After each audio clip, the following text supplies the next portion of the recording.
Birthday party सारी घर को फेरुथिले 3 जण युवक आउ रास्तारे सेमानंक कार नियंत्रण हराई एक खुंटरे पिटी हेबारु 3 जनकर मृत्यु होईछि।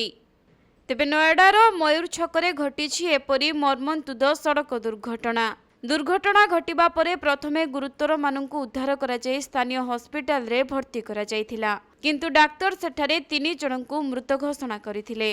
आउ मृतकंक मध्यरे 2 जनंक परिचय मिलिथिबा बेले अन्य जनंक परिचय खोजुछि पुलिस।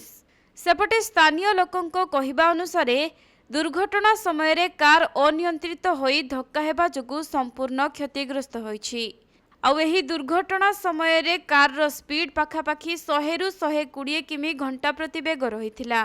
तेणु गाड़ी धक्का हेबा जोगु कार रो सामना पट संपूर्ण रूपे क्षतिग्रस्त होईछि। सेपटे दुर्घटना परे रास्तारे प्रबल भिड़ जमिथिबा बेले पुलिस घटनास्थल रे पहुंची लोकंकु हटाइबा सह घटनार तदंत करुछि।